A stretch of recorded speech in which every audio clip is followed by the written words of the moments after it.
गणनायकाय गणदैवताय गणाध्यक्षाय धीमहि गुणशरीराय गुणमण्डिताय गुणेशानाय धीमहि गुणातीताय गुणाधीशाय गुणप्रविष्टाय धीमहि एकदन्ताय वक्रतुण्डाय गौरीतनयाय धीमहि गजेशानाय भालचन्द्राय श्रीगणेशाय धीमहि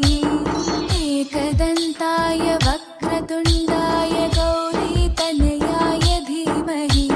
गजेशानाय